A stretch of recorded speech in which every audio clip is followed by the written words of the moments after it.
Moving on, party ఫిరాయింపు ఎమ్మెల్యేలకు నోటీసులు ఇచ్చారు తెలంగాణ స్పీకర్ గడ్డం ప్రసాద్ కుమార్. పార్టీ ఫిరాయించిన 10 మంది ఎమ్మెల్యేలలో నిన్న 5గురికి నోటీసులు పంపించారు. ఇవాళ మరో 5గురికి నోటీసులు ఇవ్వనున్నారు స్పీకర్. సుప్రీంకోర్టు ఆదేశాల నేపథ్యంలో ఫిరాయింపు ఎమ్మెల్యేలకు నోటీసులు జారీ చేశారు.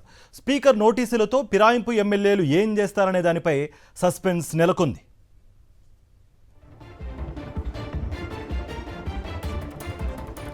రెడ్డిదాంశానికి సంబంధించి మరింత సమాచారం మా ప్రతినిధి శ్రీకర్ అందిస్తారు. శ్రీకర్, ఎమ్మెల్యేల ముందున్న ఆప్షన్ ఏంటి, ఏం పాసిబిలిటీస్ ఉన్నాయి, దగ్గర ఉన్న అప్డేట్స్ ఏంటి?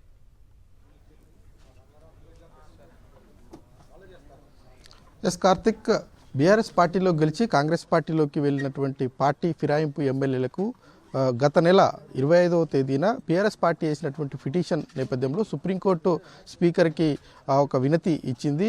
3 నెలల్లోపు ఫిరాయింపు ఎమ్మెల్యేలకు సంబంధించినటువంటి విషయం మీద నిర్ణయం తీసుకోవాల్సిందిగా ఆదేశాలు ఇచ్చింది, విజ్ఞప్తి చేసింది. ఈ నేపథ్యంలో తీర్పునిచ్చింది. ఈ నేపథ్యంలో స్పీకర్ మొన్న సమావేశాన్ని ఏర్పాటు చేశారు. నిన్న 5గురు ఎమ్మెల్యేలకు నోటీసులు ఇచ్చినట్లుగా తెలుస్తూ ఉంది. అందులో బండ్ల కృష్ణమోహన్ రెడ్డి ఎమ్మెల్యే స్పందించారు.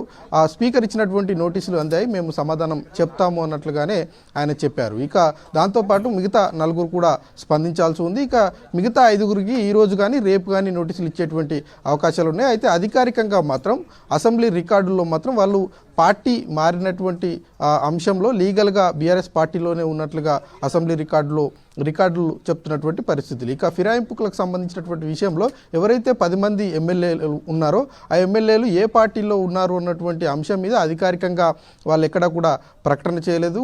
గతంలో కడియం శ్రీహరి మాట్లాడుతూ నేను ఏ పార్టీలో ఉండాలో ఆ పార్టీలోనే ఉన్నాను అన్నటువంటి వ్యాఖ్యలు చేసినటువంటి సందర్భంలో రాజకీయ వర్గాల్లో పెద్ద ఎత్తున చర్చ జరిగినటువంటి సందర్భం మనం చూసాం. ఇక ఇప్పుడు ఈ 5గురు ఎమ్మెల్యేలు స్పీకర్ ఇచ్చినటువంటి నోటీసులకు ఏ రకంగా రెస్పాండ్ అవుతారన్నది చూడాల్సి ఉంటుంది. ఎందుకంటే సుప్రీంకోర్టు తీర్పు నేపథ్యంలో 3 నెలల్లో స్పీకర్ మళ్ళీ స్పీకర్ కార్యాలయం సుప్రీంకోర్టుకు వివరణ ఇవ్వాల్సి ఉంది. ఎమ్మెల్యేల మీద చర్యలు ఏ రకమైనటువంటి ముందుకు వచ్చాయి అన్నటువంటి అంశం మీద వివరణ ఇవ్వాల్సి ఉంటుంది. కాబట్టి స్పీకర్ కార్యాలయం ఆ దిశగానే ముందుకు వెళ్తున్నటువంటి పరిస్థితులు. ఇక ఒక దానం నాగేందర్ మాత్రం బీఆర్ఎస్ పార్టీ టికెట్ మీద గెలిచి కాంగ్రెస్ పార్టీలోకి వచ్చి సికింద్రాబాద్ ఎంపీ క్యాండిడేట్గా ఆయన పోటీ చేసినటువంటి నేపథ్యంలో ఆయనకు సంబంధించినటువంటి విషయం మీద కొంత సీరియస్గానే చర్యలు ఉండేటువంటి అవకాశాలు ఉంటాయన్నటువంటి రాజకీయ వర్గాల్లో చర్చ జరుగుతుంది. ఇక పార్టీ ఫిరాయింపుల చట్టం ప్రకారం ఎవరైతే ఎమ్మెల్యేలు ఉన్నారో వాళ్ళ మీద చర్యలు తీసుకోవాలా వద్దన్నటువంటి అధికారం స్పీకర్కు ఉంటుంది. స్పీకర్ను ఆదేశించేటువంటి అధికారం సుప్రీంకోర్టులకు కానీ హైకోర్టుకు కానీ ఉండదు అన్నట్లుగా